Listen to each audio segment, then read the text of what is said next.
S Hare Krishna, ಎಲ್ಲರಿಗೂ ಸ್ವಾಗತ. ಶ್ರೀಮದ್ ಭಾಗವತಂ 3ನೇ ಸ್ಕಂದ 14ನೇ ಅಧ್ಯಾಯ ಶ್ಲೋಕ 6. ಯಯಾ ಉತ್ಥಾನಪಾದ ಪುತ್ರೋ ಮುನಿನಾ ಗೀತಯ ಅರ್ಭಕ ಮೃತ್ಯೋ ಕೃತ್ವ ಏವ ಮೂರ್ಧೀನಿ ಅಂಗ್ರೀಂ ಆರುರೋಹ ಹರೇ ಪದಂ. ಅನುವಾದ ಮತ್ತು ಭಾವಾರ್ಥ ಬೈ ಡಿವೈನ್ ಗ್ರೇಸ್ ಅಭಯ ಚರಣಾರವಿಂದ ಭಕ್ತಿ ವೇದಾಂತ ಸ್ವಾಮಿ ಶ್ರೀಲ ಪ್ರಭುಪಾದ ಕಿ ಜೈ. ಮುನಿಗಳಿಂದ ನಾರದ ಈ ವಿಷಯಗಳನ್ನು ಕೇಳಿ ಉತ್ಥಾನಪಾದ ರಾಜನ ಮಗನಿಗೆ ಧ್ರುವ ದೇವೋತ್ತಮ ಪುರುಷನ ಬಗ್ಗೆ ಜ್ಞಾನೋದಯವಾಯಿತು ಮತ್ತು ಆತ ಮೃತ್ಯುವಿನ ತಲೆಯನ್ನು ಮೆಟ್ಟಿ ಭಗವಂತನ ಧಾಮಕ್ಕೆ ಸೇರಿದನು. S, okay. ಈಗ ನಿಮ್ಮಲ್ಲಿ ಪ್ರಶ್ನೆ, ಧ್ರುವ ಮಹಾರಾಜನ ಇನ್ಸ್ಟೆನ್ಸ್ ಇಂದ ನಾವು ಎಂತ ಕಲಿಬೇಕು? ಒಂದೊಂದು ಪಾಯಿಂಟ್ ಹೇಳಿ. ಜಸ್ಟ್ ಎಸ್ ಹ್ಯಾಂಡ್ ರೈಸ್ ಮಾಡಿ ಯಾರಿಗಾದ್ರು ಉತ್ತರ ಗೊತ್ತಿದ್ದಾರೆ. ಧ್ರುವ ಮಹಾರಾಜಿನ ಜೀವನದಿಂದ ನಾವು ಎಂತ ಕಲಿಬೇಕು? ಉದ್ದಕ್ಕೆ ಹೋಗ್ತಾ ಹೋಗ್ಬೇಡಿ, ಒಂದು ಪಾಯಿಂಟ್, ಜಸ್ಟ್ ಒಂದು ಪಾಯಿಂಟ್ ಹೇಳಿದ್ರೆ. ಎಸ್, ಯಾರಿಗೆ ಉತ್ತರ ಗೊತ್ತುಂಟು ಹ್ಯಾಂಡ್ ರೈಸ್ ಮಾಡಿ. Yes, Kamala S Bhat. ಧ್ರುವ ಮಹಾರಾಜರು ಮೊದಲು ತನ್ನ ಸಿಂಹಾಸನಕ್ಕೋಸ್ಕರ ತಪಸ್ ಮಾಡ್ತಾರೆ. ಆ ನಂತರ ಅವ್ರಿಗೆ ಪ್ರತ್ಯಕ್ಷ ಕತೆ ಹೇಳಿಗೆ ಹೇಳಿ, ನನಗೆ ಕತೆ ಬೇಡ ನನಗೆ. ಅವ್ರ ದಿವ್ಯ ಪಾದವನ್ನೇ ಎಂತ ಕಲಿಬೇಕು ಅಷ್ಟೇ. ಅಲ್ಲ, ದಿವ್ಯ ಪಾದವನ್ನೇ ಕೇಳ್ತಾರೆ ಅಷ್ಟೇ. ಅವರು ತಮ್ಮ ದಿವ್ಯ ಪಾದವನ್ನೇ ಕೇಳ್ತಾರೆ. ದಿವ್ಯ ಸೇವೆಯನ್ನು ಕೇಳ್ತಾರೆ ಅಷ್ಟೇ. ದಿವ್ಯ ಸೇವೆ. ಓಕೆ, ಜಯಂತಿ ಶ್ರೀಧರ್ ಎಸ್ ಹರೇ ಕೃಷ್ಣ. ಧ್ರುವ ಮಹಾರಾಜ್ ಇದು ಲೈಫ್ ಇಂದ ನಾವು ಎಂತ ತಿಳಿಬೇಕು? ಕೃಷ್ಣ ಪ್ರಭುಜಿ, ನಾವು ಭೌತಿಕ ಆಸೆ ಇಟ್ಕೊಂಡ್ರು ಸ್ಟಾರ್ಟಿಂಗ್ ಅಲ್ಲಿ ಭಕ್ತಿ ಮಾಡಿದ್ರು, ಭಕ್ತಿ ಮಾಡ್ತಾ ಮಾಡ್ತಾ ನಮ್ಗೆ ಆಸೆ ಹೋಗಿ ಭಗವಂತಂದು ಸೇವೆಯಲ್ಲಿ ಇಂಟ್ರೆಸ್ಟ್ ಬರುತ್ತೆ. Okay, yes. ಭೌತಿಕ ಇಚ್ಛೆ ಇಟ್ಕೊಂಡು ಭಗವಂತನ ಹತ್ರ ಹೋದ್ರು ಕೂಡ ಧ್ರುವನಿಂದ ಎಂತ ಕಲಿಬೇಕಂದ್ರೆ ಭೌತಿಕ ಆಸೆ ಹೋಗ್ತದೆ, ಭಗವಂತನ. ಓಕೆ, ನೆಕ್ಸ್ಟ್ ಆಶಯಸ್. ಎಸ್, ಹರೇ ಕೃಷ್ಣ ಪ್ರಭುಜಿ. ಅವರು ನಾರದರ ಸಹವಾಸದಲ್ಲಿ ಭಗವಂತನ ಲೀಲೆಗಳನ್ನು ಕೇಳಿದಾಗೆ ನಾವು ಭಕ್ತರ ಸಂಘದಲ್ಲಿ ಭಗವಂತನ ಭಕ್ತಿ ಮಾಡ್ಬೇಕು. Very good point. ಎಸ್, ಅವ್ರು ನಾರದನಿಂದ ಕೇಳಿದ ಕಾರಣ ಅವ್ರು ಎಲಿವೇಟ್ ಆದ್ರು, ಹಾಗೆ ನಾವು ಕೂಡ ಸಾಧು ಸಂಘ ಮಾಡ್ಬೇಕಂತ ಹೇಳ್ತಾರೆ. Very good. Yes, Kusuma S. Yes Hare Krishna. Kusuma S Hare Krishna. ಭಕ್ತಿಯಿಂದ ಏನ್ ಬೇಕಾದ್ರೂ ಸಾಧಿಸಬಹುದು ಅಂತ ತಿಳಿಸ್ಕೊಟ್ರು ಪ್ರಭುಜಿ. ಮತ್ತೆ ಅವ್ರು ನೋಡಿ ಎಂತ ಭಕ್ತಿಯಿಂದ ಏನ್ ಬೇಕಾದ್ರೂ ಸಾಧಿಸಬಹುದು ಅನ್ನೋದನ್ನ ತಿಳ್ಕೊಟ್ರು. ಅವ್ರನ್ನ ಈಗ್ಲೂ ನಾವು ಅದಕ್ಕೆ ಸ್ಮರಿಸ್ತೀವಿ. ಅವರು ಧ್ರುವ ನಕ್ಷತ್ರ ಆಗಿ ಈಗ್ಲೂ ಉಳಿದಿದ್ದಾರೆ ಪ್ರಭುಜಿ. ಹರೇ ಕೃಷ್ಣ. ಭಕ್ತಿಯಿಂದ ಏನು ಸಾಧಿಸಬಹುದು. Okay, next Radha N.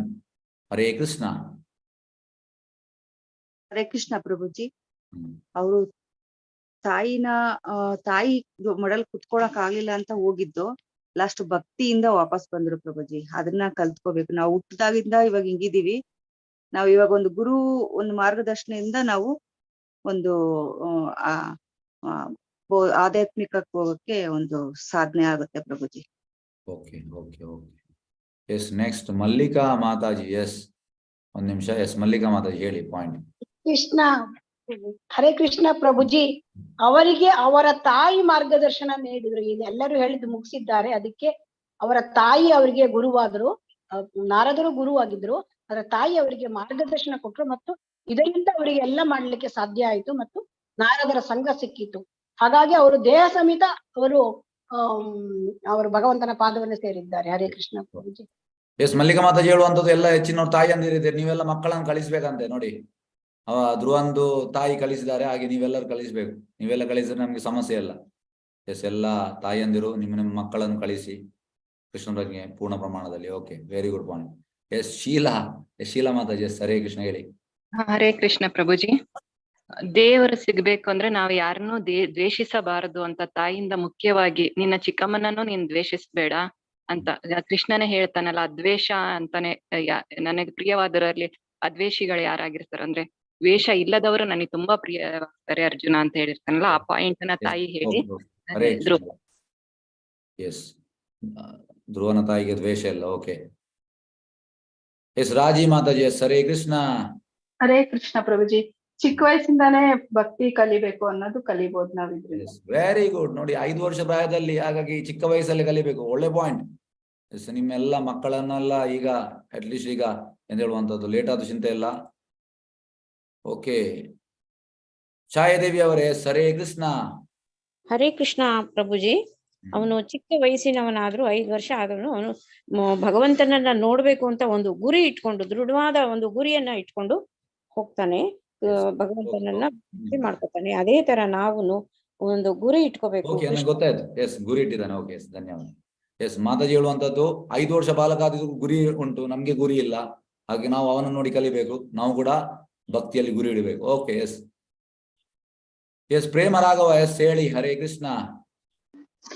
ಉತ್ತಮ ಗುರು ಮತ್ತೆ ಶ್ರದ್ಧೆ ಮತ್ತೆ ಅನನ್ಯ ಭಕ್ತಿ ಇದ್ದರೆ ಏನು ಬೇಕಾದ್ರೂ ಸಾಧಿಸಬಹುದು ಅಂತ. ಓಕೆ, ಧನ್ಯವಾದ, ಧನ್ಯವಾದ. ಎಸ್, ಶ್ರದ್ಧೆ ಅನನ್ಯ ಭಕ್ತಿ ಇದ್ರೆ ಎಂತ ಬಗ್ಗೆ ಸಾಧ್ಯ. Okay, yes. ನೋಡಿ, ಈಗ ನಾನು ಚರ್ನಿಂಗ್ ಮಾಡಿದೆ. ಈಗ ನಾನು ಸ್ವಲ್ಪ ಇದಕ್ಕೆ ನಿಮ್ಮಿಂದ ಚರ್ನಿಂಗ್ ಆಯ್ತು, ಒಳ್ಳೆ ಪಾಯಿಂಟ್ಸ್ ಎಲ್ಲ ಸಿಕ್ತು. ಈಗ ನಿಮ್ಮ ಪಾಯಿಂಟ್ಸ್ ನಲ್ಲಿ ನಾನು ಕ್ಲಾಸ್ ಮಾಡ್ತೇನೆ. ಓಕೆ, ಹರೇ ಕೃಷ್ಣ. ಹಾಗಾಗಿ ಇಲ್ಲಿ ಧ್ರುವ ಮಹಾರಾಜಿನ ಬಗ್ಗೆ ಮೈನ್ ಇಂಪಾರ್ಟೆಂಟ್ ನೋಡಿ ಅಂತ, ಆತ ಮೃತ್ಯುವಿನ ತಲೆಯನ್ನು ಮೆಟ್ಟಿ ಭಗವಂತನ ಧಾಮಕ್ಕೆ ಸೇರಿದನು. ಹಾಗಾಗಿ ನಾವು ಇದನ್ನು ಕಲಿಬೇಕು. ಧ್ರುವನ ಲೈಫಿಂದ ನಾವು ಕಲಿಯುವಂತ ತುಂಬಾ ಉಂಟು. ಫಸ್ಟ್ಗೆ ಅಂತ ಅಂದ್ರೆ ಒಂದೊಂದೇ ಪಾಯಿಂಟ್ ತೆಗೆಯುವ. ಈಗ ನೀವು ಹೇಳಿದನು ಫಸ್ಟಿಗೆ ಮಲ್ಲಿಕಾ ಮಾತಾಜಿ ಹೇಳಿದ ಪಾಯಿಂಟ್ ಅನ್ನು ಹೇಳಲಿಕ್ಕೆ ಬಯಸ್ತೇನೆ. ಎಲ್ಲ ತಾಯಂದಿರು, ಈಗ ಪ್ರಭುಪಾದ್ 1937 ಇಂದ 1965 ಭಾರತದಲ್ಲಿ 28 ವರ್ಷ ಮನೆ ಮನೆಗೆ ಹೋಗಿ ಡೋರ್ ನಾಕ್ ಮಾಡ್ತಾ ಇದ್ರು. ನಿಮಗೆ 4 ಮಕ್ಕಳಿದ್ದಾರೆ. ಆಗ ಮಿನಿಮಮ್ 4 ಮಕ್ಕಳು, ಮಿನಿಮಮ್, ಜಾಸ್ತಿಯೇ 10, 8 ಆ ರೀತಿಯಲ್ಲ. ಹಾಗೆ ಡೋರ್ ನಾಕ್ ಮಾಡಿ ಒಂದು ಮಗುವನ್ನು ಕೊಡಿ, ನಾನು ಅವನು ಕೃಷ್ಣ ಭಕ್ತ. ಯಾರು ಕೊಡ್ಲಿಲ್ಲ, ಮುಂದೆ ಬರಲಿಲ್ಲ. ಹಾಗಾಗಿ ಹೇಳಲಿಕ್ಕೆ ಒಳ್ಳೆಯದು ವಿಷಯ, ಹೇಳಲಿಕ್ಕೆ ಖುಷಿ ಆಗ್ತದೆ. ಆದ್ರೆ ಮಕ್ಕಳನ್ನು ನಾವು ಸ್ಯಾಕ್ರಿಫೈಸ್ ಮಾಡುವಂಥದ್ದು, ಇದಕ್ಕೆ ತುಂಬಾ ರಿಯಲೈಸೇಷನ್ ಬೇಕು, ತುಂಬಾ ರಿಯಲೈಸೇಷನ್ ಬೇಕು ಮಕ್ಕಳನ್ನು. ಆದ್ರೆ ಇಲ್ಲಿ ಮಾತಾಜಿ ಹೇಳಿದ ಹಾಗೆ ಅವನ ತಾಯಿ, ಅವನ ಧ್ರುವನ ತಾಯಿ ಎಂತ ಮಾಡಿಲ್ಲ, ಅವಳು ನಾರಾಯಣ ಕಡೆ ಹೋಗು. ಈಗ ನಾವಾದ್ರೆ ಎಂತ ಮಾಡ್ತೇವೆ, ಮಕ್ಕಳನ್ನು ಪ್ಯಾಂಪರ್ ಮಾಡ್ತೇವೆ ಅಲ್ಲಿಗೆ, ಎಂತ ಸಂಬಂಧ. ಆದ್ರೆ ಪ್ಯಾಂಪರ್ ಮಾಡ್ಲಿಕ್ಕೆ ಧ್ರುವ ಕೂಡ ಅಂತ ಕೆಟಗರಿ ಅಲ್ಲ, ಅವಳು ಕೂಡ ಅಂತ ಕೆಟಗರಿ ಅಲ್ಲ. ಹಾಗಾಗಿ ಯಾವ ರೀತಿಯ ಟ್ರೈನಿಂಗ್ ಆಗ್ಬೇಕು ಮಕ್ಕಳಿಗೆ? ಫಸ್ಟ್ ಆಫ್ ಆಲ್, ಮಕ್ಕಳಲ್ಲಿ ನಮ್ಗೆ ಅಟ್ಯಾಚ್ಮೆಂಟ್ ಇರಬಾರ್ದು. ಅಟ್ಯಾಚ್ಮೆಂಟ್ ಇದ್ರೆ ದುರ್ಯೋಧನನಿಗೆ ಎಂತಾಗಿದೆ ಅದೇ ರೀತಿ ಆಗ್ತದೆ ನಮ್ಮ ಮಕ್ಕಳಿಗೆ ಕೂಡ. ಅಫೆಕ್ಷನ್ ಇರ್ಬೇಕು. ಹೇಗೆ ಅಂದ್ರೆ, ವಿದುರ ತಮ್ಮ ಯಾರ್ದು? ಧೃತರಾಷ್ಟ್ರಂದು. ಅವ ದಾಸಿಪುತ್ರ ಅಂದ್ರೆ ಜಾಸ್ತಿ ಮರ್ಯಾದೆ ಇಲ್ಲ. ವಿದುರ ದಾಸಿಪುತ್ರ, ತಂದೆ ಒಂದೇ, ತಾಯಿ ದಾಸಿ. ಆದ್ರೂ ಕೂಡ ಧೃತರಾಷ್ಟ್ರವನ್ನು ಬಿಡ್ಲಿಲ್ಲ ಅಂತೆ, ತುಂಬಾ ಹೆಲ್ಪ್ ಮಾಡಿದ್ದಾನೆ ಅವನಿಗೆ. ಹಾಗಾಗಿ ಒಳಗೆ ಅವನಿಗೆ ಒಂದು ಧೃತರಾಷ್ಟ್ರನಿಗೆ ಎಂತದ್ದು ಮಾಡ್ಬೇಕು, ಯಾಕೆಂದ್ರೆ ಶುದ್ಧ ಭಕ್ತ. ಅವು ಭೌತಿಕವಾದಿಗಳು ಮಾಡ್ತಾರೆ, ಹೆಲ್ಪ್ ಎಲ್ಲ ಮಾಡ್ತಾರೆ. ಭೌತಿಕದಲ್ಲಿ ನೋಡ್ಬೋದು, ಹೆಚ್ಚಿನವರು ಇದ್ದಾರೆ. ಆ ಸಮಾಜ ಸೇವೆ, ಆ ಸೇವೆ, ದೇಶ ಸೇವೆ, ಈ ಸೇವೆ. ಹಾಗಾಗಿ ಇವು ಭೌತಿಕವಾದಿ. ಆದ್ರೆ ಅವನಿಗೆ ಎಂತ ಅಂದ್ರೆ ಮಗ ಮಗ ಮಗ ಮಗ ಅಂತ ಇತ್ತು. ಹಾಗಾಗಿ ಎಂತ ಆಯ್ತಂದ್ರೆ, ಅವನ ಮೇಲೆ, ವಿದುರನಿಗೆ ಧೃತರಾಷ್ಟ್ರನ ಮೇಲೆ ಸಹಾಯ ಮಾಡಿದ್ದಕ್ಕೆ ಅಫೆಕ್ಷನ್ ಇತ್ತು. ಅದೇ ಧೃತರಾಷ್ಟ್ರನಿಗೆ ಅವನ ಮಗನ ಮೇಲೆ ಅಟ್ಯಾಚ್ಮೆಂಟ್ ಇತ್ತು. ಎಂತ ಆಯ್ತು ಅಟ್ಯಾಚ್ಮೆಂಟ್ ಇತ್ತು. ಹಾಗಾಗಿ ನಾವು ಮಕ್ಕಳ ಹತ್ರ ಅಟ್ಯಾಚ್ಮೆಂಟ್ ಇರಬಾರ್ದು, ಅಫೆಕ್ಷನ್ ಇರ್ಬೇಕು. ಹಾಗಾಗಿ ಅಫೆಕ್ಷನ್ ಇಟ್ಟರೆ ನಮಗೆ ಕೊಡ್ಲಿಕ್ಕೆ ಆಗ್ತದೆ. ಈ ನನ್ನ ಮಗನನ್ನು ನೀವು ಕೊಂಡೋಗಿ ಅವನನ್ನು ಭಕ್ತಿಯಲ್ಲಿ ಸೀರಿಯಸ್ ಮಾಡಿ. ಅಟ್ಯಾಚ್ಮೆಂಟ್ ಇದ್ದರೆ ಆಗುದಿಲ್ಲ, ಕೊಡ್ಲಿಕ್ಕೆ ಆಗುದಿಲ್ಲ. ನಾವು ಹೇಳ್ಬೋದು, ನಾನು ಕೊಡ್ತೇನೆ, ನನ್ನ ಮಗನನ್ನು ಕೊಡ್ತೇನೆ. ಇಲ್ಲ, ಕೊಡ್ಲಿಕ್ಕೆ ಬರುವಾಗ ಆಗ್ತದೆ ರಿಯಲ್ ಪೇನ್. ಆಗ ನಾವು ಪಶ್ಚಾತ್ತಾಪ ಪಡ್ತೇವೆ. ಹಾಗಾಗಿ ಅಟ್ಯಾಚ್ಮೆಂಟ್ ಒಳ್ಳೇದಲ್ಲ. ಒಳ್ಳೆ ಪಾಯಿಂಟ್ ಮಾತಾಜಿ ಹೇಳಿದ್ರು. ಎಸ್, ಅದು ಒಂದಾಯ್ತು. ನೆಕ್ಸ್ಟ್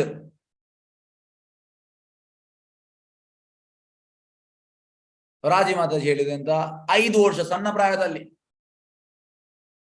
ಪ್ರಹ್ಲಾದ್ ಮಹಾರಾಜ್ ಕೂಡ ಹೇಳುವಂತದ್ದು ಕೌಮಾರಮಾಚರದೋ ಪ್ರಜ್ಞೋ, ಸಣ್ಣ ಪ್ರಾಯದಲ್ಲಿ ನಾವು ಕೃಷ್ಣ ಪ್ರಜ್ಞೆ ತಗೊಳ್ಬೇಕಂತ. ಈಗ ನಾವು ಹೆಚ್ಚಿನವ್ರು ಹೇಳುವಂಥದ್ದು ಭಕ್ತಿಯ ಮಕ್ಕಳನ್ನೆಲ್ಲ, ಈಗ ನಾವು ಭಕ್ತಿ ಮಾಡ್ತಾ ಇದ್ದೇವೆ, ಮಕ್ಕಳೆಲ್ಲ ಬೇರೆ ಲೋಕದಲ್ಲಿ ಇದ್ದಾರೆ. ಇಲ್ಲ, ಸಣ್ಣ ಪ್ರಾಯದಲ್ಲೇ ಕೃಷ್ಣ ಪ್ರಜ್ಞೆ ಕೊಡ್ಬೇಕು. ಗಿಡವಾಗಿ ಬಗ್ಗದ್ದು ಮರವಾಗಿ ಬಗ್ಗೀತೆ.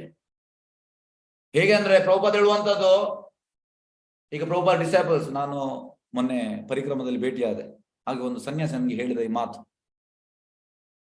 ಅವರಿಗೆ 78 ವರ್ಷ, 50 ವರ್ಷ ಆಯ್ತು ಅವರು ಕೃಷ್ಣ ಪ್ರಜ್ಞೆಯಲ್ಲಿ. 50 ಜಾಸ್ತಿ ಆಯ್ತು, 55 ವರ್ಷ ಆಯ್ತು, 55, 56 ಇಯರ್ಸ್ ಆಯ್ತು. ಸಣ್ಣ ಪ್ರಾಯದಲ್ಲಿ ಸೇರಿದ್ದಾರೆ 22 ವರ್ಷದಲ್ಲಿ. ಹಾಗೆ ಅವ್ರು ಹೇಳುವಂತದ್ದು, ಪ್ರಾಯ ಆದ ಮೇಲೆ ಈಗ ಅವರಿಗೆ ಡಾಕ್ಟರ್ ಹೇಳಿದ್ದಾರೆ ಜಾಸ್ತಿ ತಿರುಗಬೇಡ ಅಂತ, ಸನ್ಯಾಸಿ ಅಂದ್ರೆ ಪ್ರೀಚ್ ಮಾಡ್ಲಿಕ್ಕೆ, ಆದ್ರೆ ಅವರಿಗೆ ಹೆಲ್ತ್ ಇಶ್ಯೂಸ್ ಎಲ್ಲ ಉಂಟು. ಹಾಗಾಗಿ ಅವ್ರು ಹೇಳುವಂತದ್ದು, since I am having taste in chanting I can sit in one place. ಅವ್ರು ಹೇಳುವಂತದ್ದು, ಪ್ರಾಯ ಆದ್ಮೇಲೆ, ಈಗ ಕೃಷ್ಣ ಪ್ರಜ್ಞೆ ಬಂದ ಮೇಲೆ ಸನ್ಯಾಸಿ ನಾವು ಮಾತು ಕೇಳ್ತೇವೆ, ನಾವು ಡ್ಯೂಟೀಸ್ ಕೇಳ್ತೇವೆ, ಆದ್ರೆ ಮನೆಯಲ್ಲಿ ಎಂತ ಆಗ್ತದೆ ಅಂದ್ರೆ ಪ್ರಾಯ ಆದ್ಮೇಲೆ ಯಾರು ನಮ್ಮನ್ನು ಮೂಸುವುದಿಲ್ಲ. ನಾವು ರಿಜೆಕ್ಟ್ ಪೀಸ್.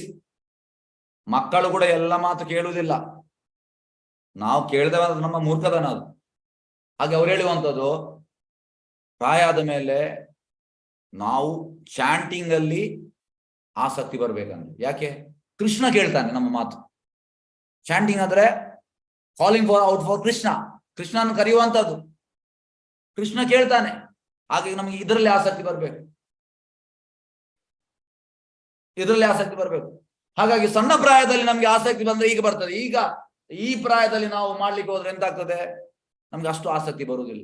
ಅದಕ್ಕೆ ಹೇಳುವಂತ, ಸಣ್ಣ ಪ್ರಾಯದಲ್ಲಿ ಎಂತಾಗ್ತದೆ, ಈಗ ನಮ್ಗೆ ಒಂದು ಟೇಸ್ಟ್ ಉಂಟು. ಈಗ ಎಂತ ಹೇಳುವಂತದ್ದು, ಕೃಷ್ಣ ಪ್ರಜ್ಞೆಯಲ್ಲಿ ನಾವು ಎಂತ ಹೇಳುವಂತದ್ದು ಫೋರ್ಸ್ಫುಲಿ ಮಾಡುದಲ್ಲ, ಟೇಸ್ಟ್ ಬಂದಿದೆ ನಮ್ಗೆ, ಇದನ್ನು ಬಿಡ್ಲಿಕ್ಕೆ ಆಗುದಿಲ್ಲ ಈಗ. ಹಾಗಾಗಿ ಪ್ರಾಯ ಆದ ಮೇಲೆ ಯಾರು ಕೇಳುವುದಿಲ್ಲ ನಮ್ಮ ಮಾತು, ಭಗವಂತ ಕೇಳ್ತಾನೆ. ಹಾಗಾಗಿ ಸಣ್ಣ ಪ್ರಾಯದಲ್ಲಿ ಕೃಷ್ಣ ಪ್ರಜ್ಞೆ ತಗೊಳ್ಬೇಕು. ಯಾಕೆಂದ್ರೆ ಹೆಚ್ಚಿನವರು ಪ್ರಾಯ ಆದವರು, ನಿಮ್ಗೆ ಇದು ಎಂತ ಹೇಳುವಂಥದ್ದು, ಲೋನ್ಲಿನೆಸ್, ಕೃಷ್ಣ ಪ್ರಜ್ಞೆ ಇಲ್ಲದ್ರೆ ಲೋನ್ಲಿನೆಸ್ ಫೀಲ್ ಆಗ್ತದೆ. ಯಾರು ಕೇಳದಾಗ ಎಂತ ನಮ್ಗೆ ತುಂಬಾ ಇರಿಟೇಷನ್, ಒಳಗಿಂದ ನಮ್ಗೆ ಬೇಜಾರಾಗ್ತದೆ. ಹಾಗಾಗಿ ಚಾಂಟಿಂಗ್ ಅಲ್ಲಿ ಆಸಕ್ತಿ ತಗೊಳ್ಳಿ. ಆಗ ಬೇಜಾರಿಗೆ ಕೃಷ್ಣ ಇದ್ದಾನೆ, ಯಾರಿಲ್ಲದಿದ್ರು ಕೃಷ್ಣ ಇದ್ದಾನೆ. ಇದೆಲ್ಲ ಎಂತ ಹೇಳುವ ದೇಹದ ಸಂಬಂಧ, ಅವ ಮಗ ಮಗಳು, ಇದೆಲ್ಲ ದೇಹದ ಸಂಬಂಧ. ಅವರು ಕೇಳದೆ ಬಿಡ್ಲಿ, ಕೃಷ್ಣ ಇದ್ದಾನೆ, ಈ ನೆಲೆಗೆ ಬರಬೇಕು. ಹಾಗಾಗಿ ಇನ್ನೊಂದು ಪಾಯಿಂಟ್. ಮತ್ತೆ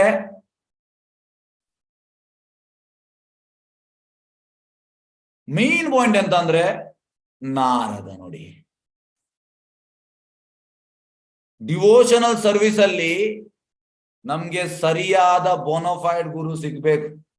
ಈಗ ನೀವು ಇಲ್ಲಿ 73 ಜನ ಇದ್ದೀರಿ, ನೀವೆಲ್ಲ ತುಂಬಾ ಪುಣ್ಯವಂತರು. ಯಾಕೆ ಪುಣ್ಯವಂತರು? ನೀವು ಸರಿಯಾದ ಸಂಸ್ಥೆಗೆ ಬಂದಿದ್ದೀರಿ.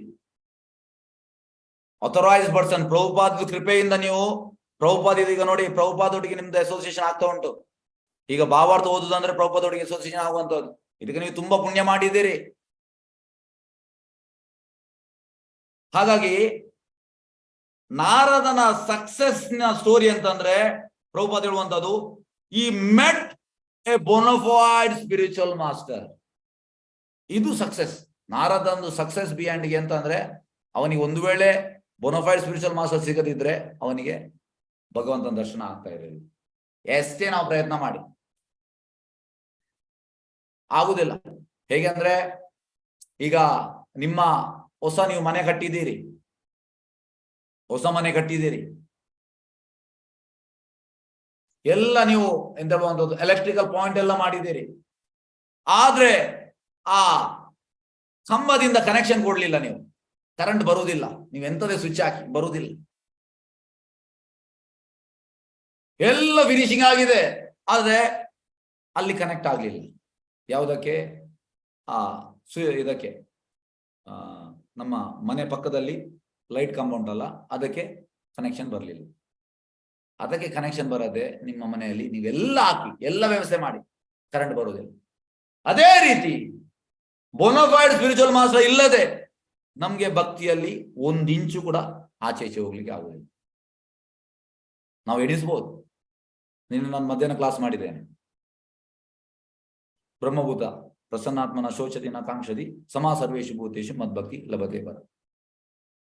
ಅಲ್ಲಿ ಮಾಡಿದನು ಇಲ್ಲಿ ಈಗ ರಿಲೇಟ್ ಮಾಡ್ತೇನೆ ನಾನು. ಅಲ್ಲಿ ನಾನು ಹೇಳಿದ್ದು ನಿನ್ನೆ ಅಂತ ಅಂದ್ರೆ ಒಂದು ಕುಕಿಂಗ್ ನಾವ್ ಎಣಿಸುವಂತದ್ದು ನಂಗೆ ತುಂಬಾ ಗೊತ್ತುಂಟು. ನಮ್ಗೆ ಆಕ್ಚುಲಿ ರೈಟ್ಸೇ ಇಲ್ಲ ಕುಕಿಂಗ್ ಮಾಡ್ಲಿಕ್ಕೆ ಭಗವಂತನಿಗೆ. We are not eligible person. ಹೇಗೆ ಅಂದ್ರೆ ಈಗ ಆಡಿಟಿಂಗ್ ಟ್ಯಾಕ್ಸ್ ರಿಲೇಟೆಡ್ ನೀವು 5ನೇ ಪಾಸ್ ಆದದ್ದು, 5ನೇ ಪಾಸ್ ಆದವನಿಗೆ ಇನ್ಫ್ಲುಯೆನ್ಸ್ ಅಲ್ಲಿ ಆ ಕೆಲಸ ಸಿಕ್ಕಿದೆ. 5th ಸ್ಟ್ಯಾಂಡರ್ಡ್ ಕಲ್ತದವ, ಅವನಿಗೆ ಆಡಿಟಿಂಗ್ ಎಂತ ಗೊತ್ತಾಗ್ತದೆ, ಆದ್ರೆ ಇನ್ಫ್ಲುಯೆನ್ಸ್ ಅಲ್ಲಿ ಕೆಲಸ ಸಿಕ್ಕಿದೆ. ಅದೇ ರೀತಿ ನಾವು 5th ಸ್ಟ್ಯಾಂಡರ್ಡ್ ಕೂಡ ಅಲ್ಲ, ನಾವು ಬೇಬಿ ಸಿಟ್ಟಿಂಗ್. ನಮ್ಗೆ ಕುಕಿಂಗ್ ಮಾಡ್ಲಿಕ್ಕೆ ಸೇವೆ ಸಿಕ್ಕಿದೆ, ಇದರ ಅರ್ಥ ಎಂತ ನಾವು ಅರ್ಹರ ಅಲ್ಲ. ಯಾಕೆಂದ್ರೆ on behalf of Guru Maharaj, on behalf of Prabhupad ನಮ್ಗೆ ಆ ಅವಕಾಶ ಸಿಕ್ಕಿದೆ. ಯಾವುದೇ ಇರಲಿ, ಕುಕಿಂಗ್ ಇರಲಿ, ಡಿ ಸೇವೆ ಇರಲಿ, ಕ್ಲಾಸ್ ಮಾಡೋದಿರಲಿ. ಈಗ ನಾನು ಕ್ಲಾಸ್ ಮಾಡ್ತಾ ಇದ್ದೇನೆ, ನನಗೆ ಎಲಿಜಿಬಿಲಿಟಿ ಇಲ್ಲ ಕ್ಲಾಸ್ ಮಾಡಿ. ಯಾವುದೇ ಸೇವೆ, ಬುಕ್ ಡಿಸ್ಟ್ರಿಬ್ಯೂಷನ್, ಯಾವುದೇ. ನಿನ್ನೆ ನಾನೊಂದು ಪಾಯಿಂಟ್ ಹೇಳಿದೆ ಅಲ್ಲಿ, ಎಂತ ಅಂದ್ರೆ ಬುಕ್ ಡಿಸ್ಟ್ರಿಬ್ಯೂಷನ್ ಇದು 2015 ಅಲ್ಲಿ ನಾನು ಕೆಲಸ ಎಲ್ಲ ಬಿಟ್ಟೆ. ಕೆಲಸ ಬಿಟ್ಟು ಪ್ರೆಸಿಡೆಂಟ್ ಹೇಳಿದ್ರು ಎಸ್ ಪುಸ್ತಕ ವಿತರಣೆಗೆ ಹೋಗುವಂತ. ಹಾಗೆ ಕಟೀಲ್ಗೆ ಹೋದದ್ದು ಪುಸ್ತಕ ವಿತರಣೆ. ಬೆಳಿಗ್ಗೆ 6:30 ಇಲ್ಲಿಂದ ಬಿಟ್ಟೆ, 7 ಗಂಟೆಗೆ ಸ್ಟಾಲ್ ಆಗಿದೆ. ನೀವು ನಂಬಲಿಕ್ಕಿಲ್ಲ, 7 ಗಂಟೆಯಿಂದ ಸಂಜೆ 5 ಗಂಟೆ ತನಕ ಎಷ್ಟಾಯ್ತು? 8, 9, 10, 11, 12, 1, 2, 3, 4, 5, 10 ಗಂಟೆ ನಿಂತಿದ್ದೇನೆ. ಒಂದು ಪುಸ್ತಕ ಹೋಗ್ಲಿಲ್ಲ. ಅದಕ್ಕಿಂತ ಮುಂಚೆ ತುಂಬಾ ಎಲ್ಲ ಹೋಗಿದೆ ಪುಸ್ತಕ.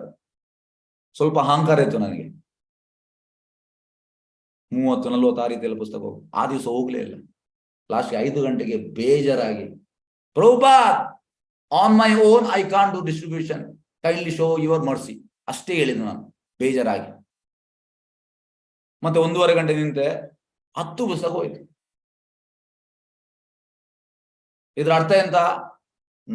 ನನಗೆ ಯಾವ್ದು ಬುಕ್ ಡಿಸ್ಟ್ರಿಬ್ಯೂಷನ್ ನಾನು ಮಾಡೋದಲ್ಲ, ಅದು ಪ್ರಭುಪಾದ ಕೃಪೆಯಿಂದ ಆಗುವಂತ, ನಮ್ಮ ಓನ್ ಇದರಿಂದ ಆಗುವುದಲ್ಲ. ಇದನ್ನು ನಾವು ತಿಳಿಬೇಕು. ಹಾಗಾಗಿ ಧ್ರುವ ಮಹಾರಾಜನ ಸಕ್ಸಸ್ಸಿನ ಹಿಂದೆ ಇರುವಂತದ್ದು ಮೇನ್ ನಾರದ ಮುನಿ. ಪ್ರಭುಪಾದ ಹೇಳ್ತಾರೆ, because he met bonafide spiritual master, he had darshan of Narayana. ಹಾಗಾಗಿ ನಮ್ಗೆ ಕೂಡ ಭಗವಂತನ ದರ್ಶನ ಬೇಕಿದ್ರೆ ನಾವು ಬೋನಫೈಡ್ ಸಂಸ್ಥೆಗೆ, ಬೋನಫೈಡ್ ಸ್ಪಿರಿಚುವಲ್ ಮಾಸ್ಟರ್ ಅಂಡರ್ ಅಲ್ಲಿ ನಾವು ಟ್ರೈನಿಂಗ್ ಆಗ್ಬೇಕು. ಈಗ ನೀವೆಲ್ಲ ಬೋನಫೈಡ್ ಸಂಸ್ಥೆಗೆ ಅಂಡರ್ ಇದ್ದೀರಿ, ಬೋನಫೈಡ್ ಸ್ಪಿರಿಚುವಲ್ ಮಾಸ್ಟರ್ ಪ್ರಭುಪಾದ್, ಮತ್ತೆ ನಮ್ದು ಗುರು ಮಹಾರಾಜ್ ಇಸ್ ಓನ್ಲಿ ಜಯಪ್ರಕಾಶ ಸ್ವಾಮಿ ಮಹಾರಾಜ್. ಹಾಗಾಗಿ ಎಲ್ಲಾ ರೀತಿಯಲ್ಲಿ ಪರ್ಫೆಕ್ಟ್ ಉಂಟು. ಮತ್ತೆ ನಮ್ಗೆ ಎಂತದು ಮಾಡ್ಲಿಕ್ಕೆ ಆಗ್ತದೆ. ಅದು ಕೂಡ ಮಾಡುವಂತ ನಾವಲ್ಲ, ಅದು ಅವರ ಕೃಪೆಯಿಂದ ಆಗುವಂಥದ್ದು.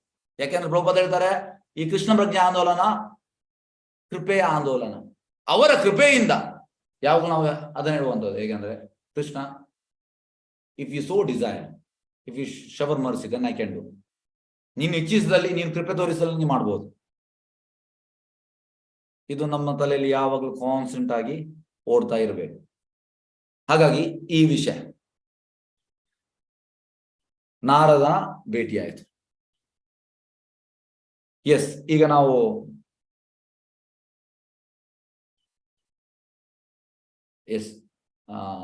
ಧ್ರುವ ಮಹಾರಾಜ ಅಂತ ಅಂದ್ರೆ ತಂದೆಯ ಮಡಿಲಲ್ಲಿ ಉತ್ತಾನಪಾದನ ಮಡಿಲಲ್ಲಿ ಕೂತ್ಕೊಳ್ಳಿಕ್ಕೆ ಹೋಗ್ತಾನೆ.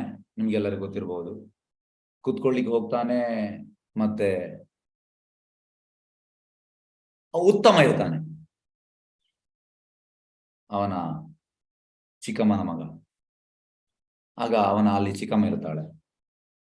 ಅವಳು ಹೇಳ್ತಾಳೆ, ನಿನ್ಗೆ ಈ ಜನ್ಮದಲ್ಲಿ ಅಲ್ಲಿ ಕೂತ್ಕೊಳ್ಳಿಕ್ಕೆ, ಸಣ್ಣ ಮಗು 5 ವರ್ಷದ ಮಗುವಿಗೆ ಕೂತ್ಕೊಳ್ಳಿಕ್ಕೆ, ತಂದೆ ಇದರಲ್ಲಿ ಕೂತ್ಕೊಳ್ಳಿಕ್ಕೆ ಆಸೆ ಆಗ್ತದೆ. ಇಲ್ಲ ಅಂತ, ಕೂತ್ಕೊಳ್ಳಿಕ್ಕೆ ಅವಕಾಶ ಇಲ್ಲ ಅಂತ. 5 ವರ್ಷದ ಮಗ ನೋಡಿ, ಅವ ಕ್ಷತ್ರಿಯ ಅಂದ್ರೆ ರಕ್ತ ಬಾಯ್ಲ್ ಆಗ್ತಾ ಇರ್ತದೆ. ಇಮಿಡಿಯೇಟ್ ಸಿಟ್ಟಲ್ಲಿ ಹೋಗ್ತಾನೆ, ತಾಯಿ ಹತ್ರ ಹೇಳ್ತಾನೆ.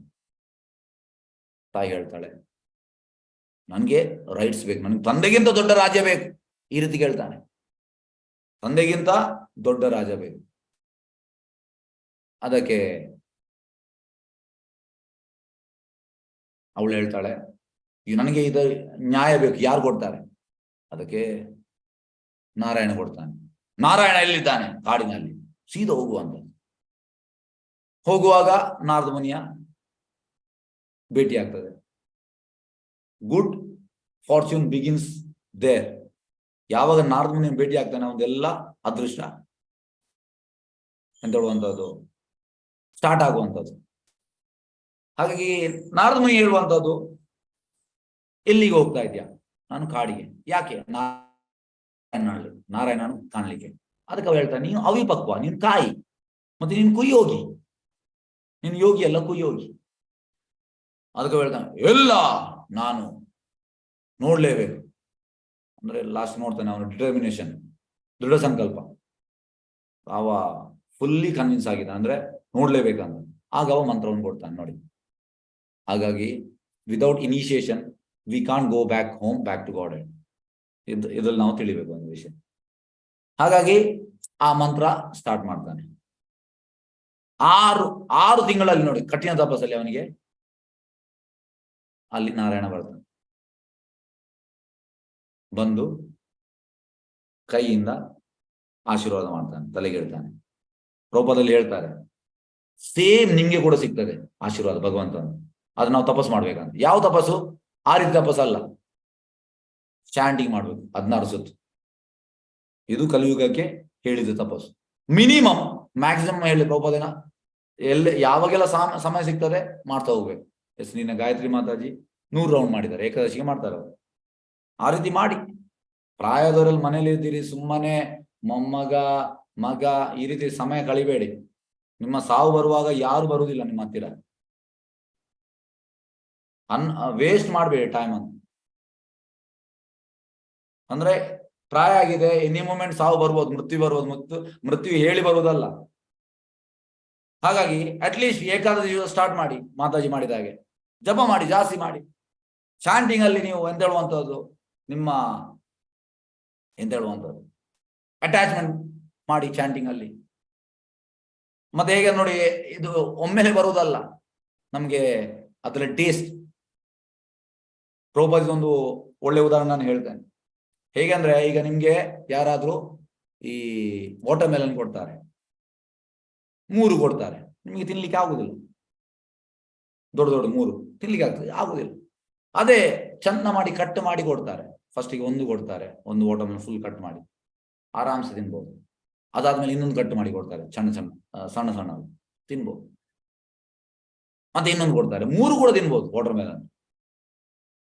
ಆರಾಮ್ಸೆ ಪುರ್ಸೋದಲ್ಲಿ ಹೀಗೆ ಆರಾಮ್ಸೆ ತಿಂತಾ ಇರ್ಬೋದು. ಅದೇ ರೀತಿ ಈಗ ನಮ್ಗೆ ಟೇಸ್ಟ್ ಇಲ್ಲ ಚಾಂಟಿಂಗ್ಗೆ, ನಾವು ಸ್ವಲ್ಪವಾಗಿ ಇಂಕ್ರೀಸ್ ಮಾಡಬೇಕು. ಒಮ್ಮೆಲೆ ಇವತ್ತು ನಾನು ಏಕಾದಶಿಗೆ ಜಾಸ್ತಿ ಮಾಡ್ತೇನೆ, ಡೈಲಿ ಸ್ವಲ್ಪ ಮಾಡಿ, ಜಾಸ್ತಿ ಮಾಡಿ ಆ ಲೆವೆಲ್ಗೆ ಹೋಗುವಂಥದ್ದು. ಒಮ್ಮೆಲೆ ಇವತ್ತು ನಾನು ಮಾಡ್ತೇನೆ ಇಲ್ಲ. ಹಾಗಾಗಿ ಈ ರೀತಿ ಎಲ್ಲ ನಾವು ಪ್ರಾಕ್ಟೀಸ್ ಮಾಡ್ಬೇಕು. ಓಕೆ, ಹಾಗೆ ಎಂತಾಗ್ತದೆ, ಅವನಿಗೆ ದರ್ಶನ ಆಗ್ತದೆ. ದರ್ಶನ ಆಗಿ ಆಶೀರ್ವಾದ ಸಿಗ್ತದೆ. ಪ್ರಭುಪಾದ ಹೇಳ್ತಾರೆ, ಸೇಮ್ ಆಶೀರ್ವಾದ ನಮಗೆ ಕೂಡ ಸಿಗ್ತದೆ. ಅದು ನಾವು ಗೈಡೆಡ್ ತಪಸ್ಸು, ಆ ರೀತಿ ತಪಸ್ಸಲ್ಲ, 1.5 ಕಾಲಲ್ಲಿ ನಿಲ್ಲುವುದಲ್ಲ. ಮತ್ತೆ ಧ್ರುವ ಓದದು ತಂದೆಗಿಂತ ದೊಡ್ಡ ರಾಜ್ಯ ಬೇಕಂತ. ನಾರಾಯಣ್ ನೋಡಿದ ಮೇಲೆ ಅವನಿಗೆ ನಾಚಿಕೆ ಆಯ್ತಂತೆ. ಯಾಕಾದ್ರೂ ನಾನು ಭೌತಿಕ ಇಚ್ಛೆ ಇಟ್ಕೊಂಡು ಹೋದೆ. ಹಾಗಾಗಿ ನಾವು ಕೂಡ ಕೇಳ್ತೇವಲ್ಲ, ನಾವು ಎಷ್ಟು ಕೇಳ್ತೇವೆ ಭೌತಿಕ ಇಚ್ಛೆ. ಒಬ್ಬ ನನ್ನ ಮಗನಿಗೆ ಅದು ಮಾಡಿ, ಮಗಳಿಗೆ ಇದು ಮಾಡಿ, ಗಂಡನಿಗೆ ಇದು ಮಾಡಿ. ದೇವಸ್ಥಾನ ಹೋದ್ರೆ ನಾವು ಕೇಳುವುದು ಇದೆ. ನಾವು ಕಣ್ಣು ಮುಚ್ಚುವಾಗ ಅದೇ ಬರುವಂಥದ್ದು, ಮಗ ಮಗಳು, ಅವಳು ಇವಳು ಎಲ್ಲ ಬರ್ತದೆ. ಅದು ಕೊಡಿ ಇದು ಕೊಡಿ. ನೋಡಿ ಧ್ರುವನಿಗೆ ನಾಚಿಕೆ ಆಯ್ತು ದೇವರದ್ದು ಕೇಳಲಿಕ್ಕೆ. ಭೌತಿಕ ಇಚ್ಛೆಯನ್ನು ನಾವು ದೇವರದ್ದು ಕೇಳಲೇಬಾರ್ದಂತೆ.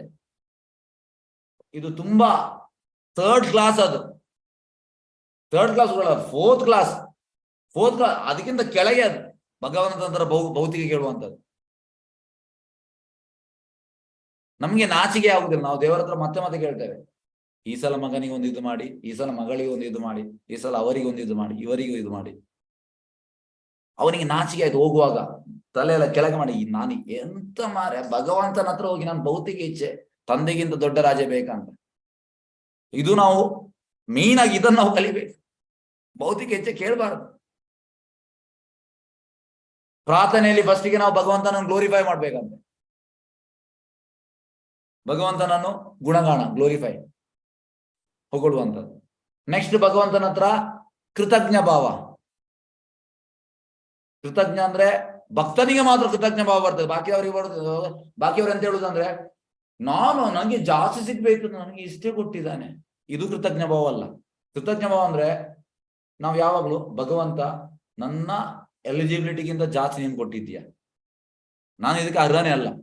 ನಾವೆಂತ ಎಣಿಸುವಂಥದ್ದು, ನಾನು ಭಯಂಕರ ಎಲಿಜಿಬಲ್, ನನಗೆ ನೀನು ಕೊಡ್ಲೇ ಇಲ್ಲ, ಕಡಿಮೆ ಕೊಟ್ಟಿದ್ದೀಯ. ಇದು ಕೃತಜ್ಞ ಅಲ್ಲ. ನನ್ನ ಎಲಿಜಿಬಿಲಿಟಿಗಿಂತ ಜಾಸ್ತಿ ಕೊಟ್ಟಿದ್ದೀಯ, ಇದು ಕೃತಜ್ಞ ಭಾವ. ಭಗವಂತ, ನಾನು ಆಕ್ಚುಲಿ ಬಸ್ ಸ್ಟ್ಯಾಂಡ್ ಅಲ್ಲಿ ಮಲಗಬೇಕಿತ್ತು, ನನಗೆ ಇನ್ನು ಒಳ್ಳೆ ಒಂದು ಮನೆ ಕೊಟ್ಟಿದ್ದೀಯ. ನನ್ನ ಕರ್ಮಾನುಸಾರ ಹಾಗೆ ನಾನು ತುಂಬಾ ನೀಚ, ಅದನ್ನು ನನಗೆ ಎಲ್ಲ ವ್ಯವಸ್ಥೆ ಮಾಡಿದ್ದೀಯ. ಈ ರೀತಿ ನಾವೆಂತ ಅಂದ್ರೆ, ಭಗವಂತ ನನಗೆ ಅಷ್ಟು ಸಿಗ್ಬೇಕಿತ್ತು, ನೀನು ಕೊಡ್ಲೇ ಇಲ್ಲ, ನಾನು ಇಷ್ಟು ಪ್ರಯತ್ನ ಮಾಡಿದ್ದೆ. ಈ ರೀತಿ ಇದು ಕೃತಜ್ಞ ಭಾವ ಅಲ್ಲ. ಹಾಗಾಗಿ ಕೃತಜ್ಞ ಭಾವ ಮತ್ತೆ ಕ್ಷಮೆ ಕೇಳ್ಬೇಕಂದ್ರೆ, ಭಗವಂತ ಈ ನನ್ನ ಹಿಂದಿನ ಲೈಫಲ್ಲಿ ತುಂಬಾ ನಾನು ತಪ್ಪು ಮಾಡಿದ್ದೇನೆ, ಈ ಲೈಫ್ ಬಂದ ಮೇಲೆ ತಪ್ಪಿನ ಮೇಲೆ ತಪ್ಪು ಮಾಡಿದ್ದೇನೆ, ಈಗ ಕೃಷ್ಣ ಪ್ರಜ್ಞೆ ಬಂದಿದ್ದೇನೆ, ಮತ್ತೆ ಕೂಡ ಮಾಡಿದ್ದೇನೆ ತಪ್ಪು. ಹಾಗಾಗಿ ನಾನು ಹಿಂದೆ ಮಾಡಿದ್ದು, ಈಗ ಮಾಡಿದ್ದು, ಮುಂದೆ ಎಲ್ಲ ತಪ್ಪಿಗೆ ಕ್ಷಮೆ ಕೇಳ್ತಾ ಇದ್ದೇನೆ. ಮತ್ತೆ ಲಾಸ್ಟಿಗೆ ಭಗವಂತ ನನ್ನನ್ನು, ನನ್ನ ಹೃದಯದಲ್ಲಿ ಭಕ್ತಿ ಬಿಟ್ಟು ಉಳಿದದೆಲ್ಲ ಉಂಟು, ಭಕ್ತಿ ಒಂದಿಲ್ಲ, ನನ್ನ ಭಕ್ತಿಯಲ್ಲಿ ಪ್ರೋಗ್ರೆಸ್ ಆಗುವಾಗಿ ನನಗೆ ಆಶೀರ್ವಾದ ಮಾಡು. ಇದನ್ನು ಕೇಳ್ಬೇಕ ನಾನು ಭಗವಂತನ. ಇದನ್ನು ಕೇಳ್ಬೇಕಿದ್ರೆ ಪ್ರಭುಪಾದ ಹೇಳ್ತಾರೆ, ಕಲಿಯುಗಕ್ಕೆ ಸರಿಯಾದ ಪ್ರಾರ್ಥನೆ ಅಂದ್ರೆ ಹರೇ ಕೃಷ್ಣ ಮಂತ್ರ. ಹರೇ ಕೃಷ್ಣ ಮಂತ್ರವನ್ನು ನೀವು ಮಾಡ್ತಾ ಇರಿ, ಅದರಲ್ಲಿ ನೀವು ಪ್ರೋಗ್ರೆಸ್ ಆದ ಮೇಲೆ ಆಟೋಮೆಟಿಕ್ ಬರ್ತದೆ, ಪ್ರಾರ್ಥನೆ ಬರ್ತದೆ. ಹಾಗಾಗಿ ಭಗವಂತನ ಹತ್ರ ನಾವು ಇದನ್ನು ಕೇಳ್ಬೇಕು. ಹಾಗಾಗಿ ಅವನಿಗೆ ನಾಚಿಕೆ ಆಯ್ತು, ಬರುವಾಗ ನಾಚಿಕೆ ಆಯ್ತು. ಅವ ಹೇಳುವಂತದ್ದು, ಸ್ಥಾನ ಅಭಿಲಾಷಿ ತಪಸಿ ಸ್ಥಿತೋ ಅಹಂ ತ್ವಾಂ ಪ್ರಾಪ್ತವಾನ್ ದೇವ ಮುನೀಂದ್ರ ಗುಹ್ಯಂ ಕಾಚಾಮಿ ಚಿನ್ವನ್ ಅಪಿ ದಿವ್ಯ ರತ್ನಂ ಸ್ವಾಮಿನ್ ಕೃತಾರ್ಥೋ ಅಸ್ಮಿ ವರನ್ನ ಯಾಚಿ. ಅವ ಹೇಳುವಂತದ್ದು ದೇವೋತ್ತಮ ಪರಮಪುರುಷ. ಅವ ಹೇಳುವಂತದ್ದು ಧ್ರುವ ಮಹಾರಾಜ್ ಹೇಳುವಂಥದ್ದು ಅವನಿಗೆ, ನಾರಾಯಣನಿಗೆ, ಓ ಭಗವಂತ ದೇವೋತ್ತಮ ಪರಮಪುರುಷ,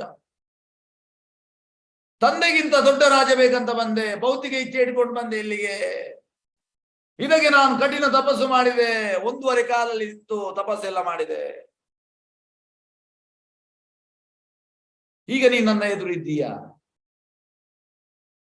ಆದ್ರೆ ದೇವತೆ ಆಗ್ಲಿ ಋಷಿಗಳಿಗಾಗ್ಲಿ ನೀನು ಸಿಗುವುದಿಲ್ಲ. 10th ಚಾಪ್ಟರ್ ಅಲ್ಲಿ ಉಂಟು, ಇದು 10th ಚಾಪ್ಟರ್ ಅಲ್ಲಿ 2nd ಶ್ಲೋಕ, ನಮೇ ವಿದು ಸುರಾಗಣೆ. ಕಷ್ಟ. ನಾನೊಂದು ಗಾಜಿನ ತುಂಡಿಗೆ ಬಂದೆ, ಭೌತಿಕ ಇಚ್ಛೆ ಇಟ್ಕೊಂಡು, ಈಗ ನನಗೆ ವಜ್ರ ಸಿಕ್ಕಿದೆ, ನನಗಿನ್ನು ಯಾವುದು ಬೇಡ. ಇದು ಧ್ರುವನ ಪ್ರಾರ್ಥನೆ. ಹಾಗಾಗಿ ನಾವು ಕೂಡ ಧ್ರುವ ಮಹಾರಾಜಿಂದ ನಾವು ತುಂಬಾ ಕಲಿಬೇಕು. ಯಾಕೆ ನೋಡಿ, ಪ್ರಹ್ಲಾದ್ ಮಹಾರಾಜ್ ಮತ್ತೆ ಧ್ರುವ ಮಹಾರಾಜ್ ಇಬ್ಬರು ಕೂಡ 5 ವರ್ಷದಲ್ಲಿ ಕೃಷ್ಣ ಭಜ ತಗೊಂಡದ್ದು. ನಾರದ ಮುನಿ ಕೂಡ 5 ವರ್ಷದಲ್ಲಿ ಸಣ್ಣ ದಾಸಿಪುತ್ರ ಆಗಿರುವಾಗ. ಹಾಗಾಗಿ 3 ಕೂಡ 5 ಹಾಗೆ 5 ಲಕ್ಕಿ. ಹಾಗೆ ನಿಮ್ಮ ಮಕ್ಕಳೇ 5 ವರ್ಷ ಇದ್ರೆ ಈಗಲೇ ಕೃಷ್ಣ ಭಜನೆಯಲ್ಲಿ ಸೀರಿಯಸ್ ಮಾಡಿಸಿ. ಓಕೆ, ಹಾಗೆ ಚೈತನ್ಯ ಮಹಾಪ್ರಭು ಫೇವ್ರೆಟ್ ಯಾರೆಲ್ಲ? ನಾರದ ಮುನಿ, ಧ್ರುವ ಮಹಾರಾಜ್, ಪ್ರಹ್ಲಾದ್ ಮಹಾರಾಜ್, 3 ಫೇವ್ರೆಟ್. ಅವರ ಬಗ್ಗೆ ಎಷ್ಟು ಕೇಳಲಿ ಕೂಡ ರೆಡಿ ಅವರು. ಹಾಗಾಗಿ ನಾವು ಇವತ್ತಿನ ದಿವಸ ಬೇಡವಾ, ಎಂತ ಬೇಡವಾ, ದಯವಿಟ್ಟು ಧ್ರುವ ಮಹಾರಾಜ್ ನೋಡಿ ಭೌತಿಕ ಇಚ್ಛೆ ಇಟ್ಕೊಂಡು ಹೋದದ್ದು. ಹಾಗಾಗಿ ಅವ್ರಿಗೆ ಮತ್ತೆ ಎಂತ ಬೇಡ ಅಂತ ಆಯ್ತು. ಹಾಗೆ ನಾವು ಕೂಡ ಭಗವಂತನ ಬೇಡ. ಗಡಿ ಗಡಿ ನನ್ಗೆ, ನಾನೀಗ ಕ್ಲಾಸ್ ಕೇಳ್ತಾ ಇದ್ದೇನೆ, ಭಕ್ತಿ ಮಾಡ್ತಾ ಇದ್ದೇನೆ, ಆದ್ರೆ ನನ್ನ ಭೌತಿಕ ಇಚ್ಛೆ ಇದು ಮತ್ತೆ ಮತ್ತೆ ಬರ್ತಾ ಉಂಟು. ಭೌತಿಕ ಇಚ್ಛೆ ದಯವಿಟ್ಟು ಹೋಗುವಾಗೆ ಆಶೀರ್ವಾದ ಮಾಡಿ, ಅದನ್ನ ಧ್ರುವ ಮಹಾರಾಜ್ ಜೊತೆ ನಾವು ಬೇಡಬೇಕು. ಭೌತಿಕ ಇಚ್ಛೆ ಬೇಡ, ಭಕ್ತಿಯಲ್ಲಿ ಹೇಗೆ ಮುಂದೆ ಹೋಗುವಂಥದ್ದು ಇದು ನಾವು ಕೇಳ್ಬೇಕು, ಬೇಡಬೇಕು. ಎಸ್, ಉತ್ಥಾನಪಾದನ ಪುತ್ರನಾದ ಧ್ರುವ ಮಹಾರಾಜನು ದೇಹ ತ್ಯಾಗ ಮಾಡಿದಾಗ ಸುನಂದ ಮತ್ತು ಇತರ ವ್ಯಕ್ತಿಗಳು ಆತನನ್ನು ಉಪಚರಿಸಿದರು ಹಾಗೂ ಭಗವಂತನ ಲೋಕದಲ್ಲಿ ಅವರು ಆತನನ್ನು ಸ್ವಾಗತಿಸಿದರು. ಸತ್ತ ಮೇಲೆ ಎಂತ ಸಿಕ್ತು ಅವನಿಗೆ ವೈಕುಂಠ ಸಿಕ್ತು, ಭಗವಂತನ ಧಾಮಕ್ಕೆ ಹೋಗುವಂಥದ್ದು ಸಿಕ್ತು ಅವನಿಗೆ ದೇಹ ತ್ಯಾಗ ಮಾಡಿದ. ಆತ ತನ್ನ ತಂದೆಯ ಸಿಂಹಾಸನವೇರಿ ಅನೇಕ ಮಕ್ಕಳನ್ನು ಪಡೆದಿದ್ದನಾದರೂ ಬಾಲಕನಾಗಿ ಚಿಕ್ಕ ವಯಸ್ಸಿನಲ್ಲಿ ಆ ಲೋಕವನ್ನು ತ್ಯಜಿಸಿದ. ಆತ ಈ ಲೋಕವನ್ನು ಬಿಡಲೇಬೇಕಾದ್ರಿಂದ ಸಾವು ಆತನಿಗಾಗಿ ಕಾಯಿಸಿತು. ಸಾವು ಕಾಯ್ತಾ ಇತ್ತು. ನಮ್ದು ಹಾಗೆ ಅಲ್ಲ, ನಮ್ದು ಎನಿ ಮೂಮೆಂಟ್ ಬರ್ಬೋದು, ನಮ್ಗೆ ಗೊತ್ತಿಲ್ಲದ ಹಾಗೆ ಎನಿ ಮೂಮೆಂಟ್. ಆದ್ರೆ ನೋಡಿ, ಆದರೆ ಆತ ಸಾವನ್ನು ಲೆಕ್ಕಿಸಲಿಲ್ಲ. ಸಾವನ್ನು ಯಾರು ಲೆಕ್ಕಿಸುದಿಲ್ಲ? ಯಾರು ಭಕ್ತಿಯಲ್ಲಿ ಉನ್ನತ ಮಟ್ಟದ ಪೊಸಿಷನ್ ಇದ್ದಾರೆ ಅವರಿಗೆ ಸಾವು ಇನ್ಸಿಗ್ನಿಫಿಕೆಂಟ್. ಈಗ ನಾವು ಸಾವಿನ ಭಯದಲ್ಲಿ ಇದ್ದೇವೆ, ನಮ್ಗೆ ಬರಬಾರ್ದು, ಮೃತ್ಯು ಬರಬಾರ್ದು. ಅಕ್ಕಪಕ್ಕದವರಿಗೆ ಯಾರಿಗಾದ್ರೂ ನಮ್ಮ ಏಜಿನವರಿಗೆ ಎಂಥದ್ದು ಅಂದ್ರೆ ನಮ್ಗೆ ಇಮಿಡಿಯೇಟ್ ಅಲ್ಲಿ ಒಳಗೆ ಪುಕ್ ಆಗ್ತದೆ, ನಮ್ಗೆ ಹೆದರಿಕೆ ಆಗ್ತದೆ. ನನ್ಗೆ ಬೇಡ, ನನ್ಗೆ ಸಾವು ಬರೋದು ಬೇಡ. ಆದ್ರೆ ಭಕ್ತಿಯಲ್ಲಿ ಅಡ್ವಾನ್ಸ್ ಆದ್ಮೇಲೆ ಹೇಗೆ ಪರೀಕ್ಷಿತ್ ಮಹಾರಾಜ್ ಹೇಳುದ ಹಾವು ಕಚ್ಚಿ ಸಾಯುವುದಂತ, ಅವ ರೆಡಿ ಆಗಿದ್ದ 7ನೇ ದಿವಸ, ಟೋಟಲಿ ಅಬ್ಸಾರ್ವ್, ಕೃಷ್ಣನ ಪಾದದಲ್ಲಿ ಅಬ್ಸಾರ್ವ್ ಆಗಿದ್ದು. ಹಾಗಾಗಿ ಯಾರು ಭಕ್ತಿಯಲ್ಲಿ ಅಡ್ವಾನ್ಸ್ ಆಗಿದ್ದಾರೆ ಅವರಿಗೆ ಅವರು ಸಾವನ್ನು ಲೆಕ್ಕಿಸಲಿಲ್ಲ. ದೇಹ ಸಮೇತ ದಿವ್ಯ ವಿಮಾನವನ್ನೇರಿ ನೇರವಾಗಿ ಆದ ವಿಷ್ಣುವಿಗೆ ಹೋದ ನೋಡಿ. ಹಾಗಾಗಿ ಇಲ್ಲಿ ನಾವು ಎಂತ ತಿಳಿಬೇಕಂದ್ರೆ, ವೈಕುಂಠಗೆ ನಾವು ಹೋಗುದು, ಈಗ ಕೆಲವರು ಹೇಳ್ತಾರೆ ಎಸ್ ಅವರು ಒಳ್ಳೆ ಭಕ್ತಿ, ವೈಕುಂಠ ಹೋಗ್ಬೇಕಿದ್ರೆ ವೈಕುಂಠದಿಂದ ವಿಮಾನ ಬರ್ಬೇಕಂತ, ಎಲ್ಲರೂ ಹೋಗ್ಲಿಕ್ಕೆ ಆಗುದಿಲ್ಲ. ನಾವು ಸಿದ್ಧತೆ ಪಡೆದ ಮೇಲೆ ವೈಕುಂಠದ ವಿಮಾನ ಬರ್ತದೆ, ಮತ್ತೆ ವಿಮಾನ ಕೊಂಡು ಹೋಗುವಂಥದ್ದು ನಮ್ಮನ್ನು. ಮಹರ್ಷಿ ನಾರದರ ಸಹವಾಸದಲ್ಲಿ ಇದ್ದರಿಂದ ಹಾಗೂ ಅವರಿಂದ ಭಗವಂತನ ಲೀಲೆಗಳನ್ನು ಕೇಳುವುದರಿಂದ ಆತನಿಗೆ ಇದು ಸಾಧ್ಯವಾಯಿತು. ಇದು ತುಂಬಾ important sentence. Just by Narada's association, ಸಹವಾಸ. ಹಾಗೆ ನಾವು ಕೂಡ ಈಗ ಡಿವೋಟಿ ಅಸೋಸಿಯೇಷನ್ ಅಲ್ಲಿ ಇದ್ದೇವೆ. ಡಿವೋಟಿಯೇಷನ್ ನಾವು ಯಾವತ್ತೂ ಬಿಡಬಾರ್ದು, ಎಂಥದೇ ಆಗ್ಲಿ. ಅದು ಸಮಸ್ಯೆ, ಅದು ಬಂತು, ಡಿವೋಟಿ ಅಸೋಸಿಯೇಷನ್ ನಾವು ಬಿಡಬಾರ್ದು. ಒಂದೇ ಹೋಪ್ ಅಂತಂದ್ರೆ ಪ್ರಭುಪಾದ ಹೇಳುವಂಥದ್ದು, ಪ್ರಭುಪಾದ ಒಂದು ಸ್ಟೇಟ್ಮೆಂಟ್ ಉಂಟು, ಪ್ರಭುಪಾದ ಹೇಳುವಂಥದ್ದು, even though it is very difficult living with devotee association, just be there. ಅಂದ್ರೆ ಈಗ ಭಕ್ತರ ಸಂಘದಲ್ಲಿ ಇರುವಂಥದ್ದು ತುಂಬಾ ಕಷ್ಟ. ಈಗ ಬಾಕಿ ಹೊರಗೆ ಇರುವಂಥದ್ದು ಇರ್ಬೋದು, ಮನೆಯಲ್ಲಿ ಇರ್ಬೋದು, ಹೊರಗೆ ಇರ್ಬೋದು. ಭಕ್ತರ ಸಂಘದಲ್ಲಿ ಕಷ್ಟ. ಯಾಕೆಂದ್ರೆ ನಮ್ದು ಈಗೋ ಗಡಿ ನಮ್ಮನ್ನು ಎಂತ ಹೇಳುವಂಥದ್ದು ಹಾಂಟ್ ಮಾಡ್ತಾ ಇರ್ತದೆ. ಈಗೋ ಬಿಡುವುದಿಲ್ಲ, ಕೇಳಲಿಕ್ಕೆ ಬಿಡುವುದಿಲ್ಲ, ನಾವು ರೆಡಿ ಇರುವುದಿಲ್ಲ ಕೇಳಲಿಕ್ಕೆ. ಬೇಡ, ನನಗೆ ಬೈತಾ ಇದ್ದಾರೆ, ಬೇಡ.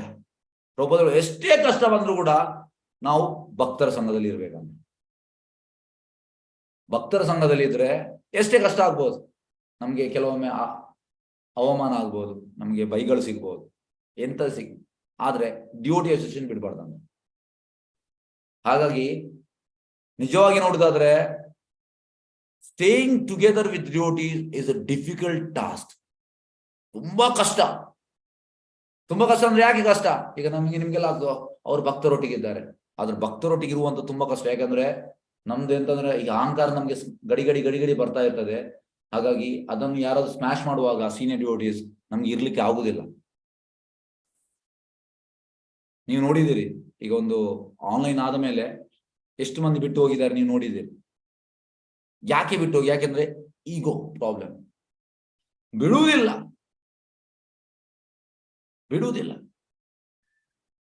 ಹಾಗಾಗಿ ಆದ್ರೆ ನಾವು ಭಕ್ತರ ಸಂಘದಲ್ಲಿ ಇದ್ರೆ ಪರಂ ವಿಜಯತೆ ಶ್ರೀಕೃಷ್ಣ ಸಂಕೇತ, ನಮ್ಗೆ ಸಕ್ಸಸ್ ಗ್ಯಾರಂಟಿ. ಸಕ್ಸಸ್ ಬರ್ದಿಡ್ಬೋದು ನಮ್ಗೆ, ಎಸ್, ಓಕೆ. ಈಗ 7, 8 ಒಂದು ಸ್ವಲ್ಪ ಫಾಸ್ಟ್ ಮಾಡ್ತೇನೆ. ಓಕೆ, 7ನೇ ಶ್ಲೋಕ. ಹರೇ ಕೃಷ್ಣ. ಅತ ಅತ್ರ ಅಪಿ ಇತಿಹಾಸಾಯಂ ಶ್ರುತ ಮೇ ವರ್ಣಿತಾ ಪುರ ಬ್ರಹ್ಮಣ ದೇವದೇವೇನ ದೇವಾನಾಂ ಅನುಪೃಚ್ಯತಾಂ. ಅನುವಾದ: ದೇವತೆಗಳಲ್ಲಿ ಅಗ್ರೇಸರನಾದ ಬ್ರಹ್ಮನು ಇತರ ದೇವತೆಗಳನ್ನು ಪ್ರಶ್ನಿಸಿದಾಗ ವಿವರಿಸಲಿ ರೀತಿಯಲ್ಲಿ ತುಂಬಾ ಹಿಂದೆ ಭಗವಂತ ಮತ್ತು ದಾನವ ವಿನಾಶ ಇವರ ನಡುವೆ ಯುದ್ಧದ ಈ ಇತಿಹಾಸ ನಾನು ಕೇಳಿದ್ದೇನೆ, ಆಲ್ರೆಡಿ ನಾನು ಕೇಳಿದ್ದೇನೆ ಅಂತ ಹೇಳ್ತೀನಿ. ಓಕೆ, ಶ್ಲೋಕ 8. ದಿತಿ ದಾಕ್ಷಾಯಿಣಿ ಕ್ಷತ್ತ ಮಾರೀಚಂ ಕಶ್ಯಪಂ ಪತಿ ಅಪತ್ಯ ಕಾಮ ಚಕಾಮೆ ಸಂಧ್ಯಾಯಾಂ ಉತ್ಸಯ ಆರ್ಧಿತ. ಅನುವಾದ ಬೈ ಡಿವೈನ್ ಗ್ರೇಸ್ ಅಭಯ ಚರಣ ಭಕ್ತಿ ಜೈ. ದಕ್ಷನ ಪುತ್ರಿಯಾದ ದಿತಿಯು ಲೈಂಗಿಕ ಭೋಗದ ಬಯಕೆಯಿಂದ ಪೀಡಿತಳಾಗಿ ಮರೀಚಿಯ ಪುತ್ರನಾದ ತನ್ನ ಪತಿ ಕಶ್ಯಪನನ್ನು ಮಗು ಪಡೆಯುವ ಉದ್ದೇಶದಿಂದ ಸಂಧ್ಯಾಕಾಲದಲ್ಲಿ ತನ್ನನ್ನು ಕೂಡುವಂತೆ ಬೇಡಿದನು. ಹಾಗೆ ದಿತಿ ಅವಳ ಗಂಡನ ಹತ್ರ ಹೇಳುವಂಥದ್ದು, ಸಂಜೆ ಆಗುವಾಗ ನನಗೆ ನಿನ್ನೊಟ್ಟಿಗೆ ಸೆಕ್ಸ್ ಮಾಡ್ಬೇಕು, ಗಂಡನ ಹತ್ರ ಹೇಳುವಂಥದ್ದು. ಎಸ್, 9ನೇ ಶ್ಲೋಕ. ಈಶ್ವಾಗ್ನಿ ಜೀವಂ ಪಯಸ ಪುರುಷಂ ಯಜುಷಾಂ ಪತಿ ನಿಮ್ಲೋಚಿತ ಅರ್ಕೆ ಆಸೀನಂ ಅಗ್ನಿ ಅಗಾರೆ ಸಮಾಹಿತಂ. ಅನುವಾದ ಮತ್ತು ಭಾವಾರ್ಥ ಬೈ ಡಿವೈನ್ ಗ್ರೇಸ್ ಅಭಯ ಶರಣಾನಂದ ಭಕ್ತಿವೇದಾಂತ ಸ್ವಾಮಿ ಶಿಲ ಜೈ. ಯಾರ ನಾಲಗೆ ಹೋಮಾಗ್ನಿಯಾಗಿದೆಯೋ ಆ ದೇವೋತ್ತಮ ಪರಮೇಶ ವಿಷ್ಣುವಿಗೆ ಆಹುತಿಯನ್ನು ಅರ್ಪಿಸಿದ ಬಳಿಕ ಸೂರ್ಯ ಮುಳುಗುತ್ತಿದ್ದ ಆ ಸಮಯದಲ್ಲಿ ಕಶ್ಯಪ ಮುನಿಯು ಸಮಾಧಿಯಲ್ಲಿ ತಲ್ಲೀನಾಗಿ ಕುಳಿತಿದ್ದ. ಹಾಗಾಗಿ ಅವಳು ಬಂದು ಕೇಳುವಾಗ ಇವೆಂತ ಮಾಡ್ತಿದ್ದ, ಅಗ್ನಿ ಮುಗಿಸಿ ಅದು ಸಂಜೆಯ ಸಮಯ, ಸೂರ್ಯ ಮುಳುಗುವ ಸಮಯದಲ್ಲಿ. ಹಾಗಾಗಿ ಟೋಟಲ್ ಅಬ್ಸಾರ್ವ್ ಆಗಿದ್ದ, ಸಮಾಧಿಯಲ್ಲಿ ಇದ್ದ. ಸಮಾಧಿಯಲ್ಲಿ ಇರುವಾಗ ಅವಳು ಬಂದು ದಿತಿ ಬಂದು ಗಂಡನ ಹತ್ರ ಹೇಳುವಂಥದ್ದು, ನನಗೆ ನಿನ್ನೊಟ್ಟಿಗೆ ಕೂಡ್ಬೇಕಂತ. ಎಸ್, ಈಗ ಭಾವಾರ್ಥ. ಅಗ್ನಿಯು ದೇವೋತ್ತಮ ಪರಮೇಶ ವಿಷ್ಣುವಿಗೆ ನಾಲಗೆ ಎಂದು ಭಾವಿಸಲಾಗಿದೆ. ಅಗ್ನಿ ಅಂದ್ರೆ ವಿಷ್ಣುವಿನ ನಾಲಗೆ ಅಂತ. ಅದರಿಂದಲೇ ಅಗ್ನಿಗೆ ಅರ್ಪಿಸಿದ ಧಾನ್ಯ ಹಾಗೂ ಆಜ್ಯದ ಆಹುತಿ ಆತನಿಂದ ಹಾಗೆ ಭಗವಂತ ಸ್ವೀಕಾರ ಮಾಡ್ತಾನೆ. ಆಹುತಿ ಮಾಡ್ತೇವಲ್ಲ, ಆಗ ಸ್ವೀಕಾರ ಮಾಡ್ತಾನೆ. ಇದೇ ಭಗವಾನ್ ವಿಷ್ಣು ಒಡೆಯನಾಗಿರುವ ಎಲ್ಲ ಯಜ್ಞಗಳ ತತ್ವವಾಗಿದೆ. ಹಾಗೆ ಯಜ್ಞದಿಂದ ಭಗವಂತ ಪ್ಲೀಸ್ ಆಗ್ತಾನೆ. ಅದು ಕಲಿಯುಗಕ್ಕೆ ಸಂಕೀರ್ತನ ಯಜ್ಞ ಅಂದರೆ ಭಗವಂತ ವಿಷ್ಣುವಿನ ಸಂತೃಪ್ತಿಯು ಎಲ್ಲ ದೇವತೆಗಳ ಹಾಗೂ ಇತರ ಎಲ್ಲಾ ಜೀವಿಗಳ ತೃಪ್ತಿಯನ್ನು ಒಳಗೊಳ್ಳುತ್ತದೆ. ಹಾಗಾಗಿ ಭಗವಂತ ಗಿಡದ ಬುಡಕ್ಕೆ ನೀರು ಹಾಕಿದ್ರೆ ಗಿಡದ ಬ್ರಾಂಚ್ ಸ್ಟೆಮ್ ಎಲ್ಲ ಫುಲ್ಫಿಲ್ ಆಗ್ತದೆ. ಅದೇ ರೀತಿ ವಿಷ್ಣು ಸಂತೃಪ್ತಿ ಆದ್ರೆ ಎಲ್ಲ ದೇವತೆಗಳು ಸಂತೃಪ್ತಿ ಆದಾಗೆ. ಶ್ಲೋಕ 10. ಹರೇ ಕೃಷ್ಣ. ದಿತಿರುವಾಚ ಏಷ ಮಾಂ ತ್ವತ್ಕೃತೆ ವಿದ್ವನ್ ಕಾಮ ಅತ್ತ ಶರಾಶನ ದುನೋತಿ ದೀನಾಂ ವಿಕ್ರಮ್ಯ ರಂಭಾಂ ಇವ ಮತಂ ಗಜ. ಅನುವಾದ ಮತ್ತು ಭಾವಾರ್ಥ ಬೈ ಡಿವೈನ್ ಗ್ರೇಸ್ ಅಭಯ ಚರಣಾನಂದ ಭಕ್ತಿವೇದಾಂತ ಸ್ವಾಮಿ ಶಿಲ. ಆ ಸ್ಥಳದಲ್ಲಿ ಚೆಲುವೆಯಾದ ದಿತಿಯು ತನ್ನ ಬಯಕೆಯನ್ನು ವ್ಯಕ್ತಪಡಿಸಿದಳು. ಎಲೆ ವಿದ್ವಾಂಸರೇ, ಮದ್ದಾನೆಯು ಬಾಳೆಗಿಡವನ್ನು ಧ್ವಂಸ ಮಾಡುವಂತೆ ಮನ್ಮಥನು ತನ್ನ ಬಾಣಗಳನ್ನು ಬಿಟ್ಟು ನನ್ನನ್ನು ಬಲವಂತವಾಗಿ ಪೀಡಿಸಿದ್ದಾನೆ. ಎಸ್, ಅವಳೀಗ ಕಶ್ಯಪನನ್ನು ಫೋರ್ಸ್ ಮಾಡ್ತಾ ಇದ್ದಾಳೆ. ಯಾರು? ದಿತಿ.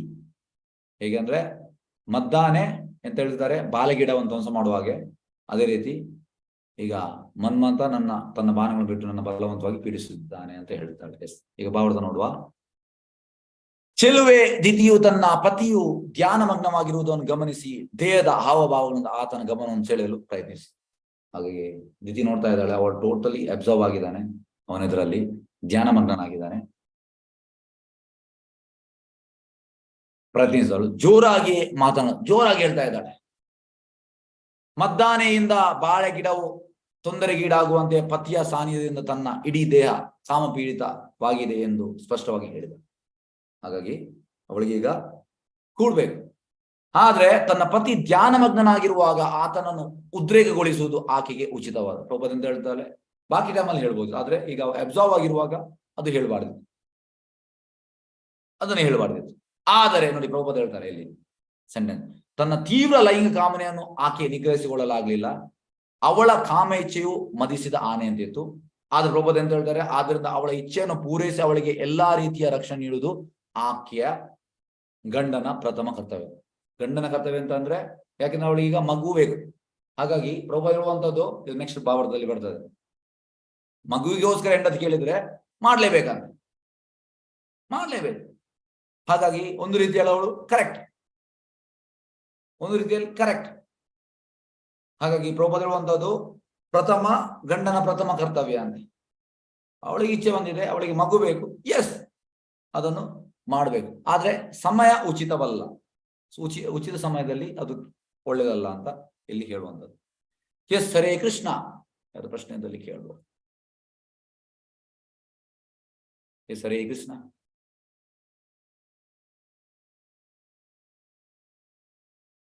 ಓಕೆ, ನೋಡಿ, ಧ್ರುವ ಮಹಾರಾಜ್ ಬಗ್ಗೆ ಹೇಳುವುದಾದ್ರೆ ತುಂಬಾ 1-2 ಗಂಟೆ ಕೂಡ ಹೇಳ್ಬೋದು, ತುಂಬಾ ಉಂಟು ಧ್ರುವ ಮಹಾರಾಜ್ ಬಗ್ಗೆ. ಸಮಯ ಇರ್ಲಿಲ್ಲ, ಅದಕ್ಕೆ ಅಲ್ಲಿಗೆ ನಿಲ್ಲಿಸಿದೆ. ಹರೇ ಕೃಷ್ಣ. ಯಾರು ಪ್ರಶ್ನೆಯಲ್ಲಿ ಕೇಳ್ಬೋದು?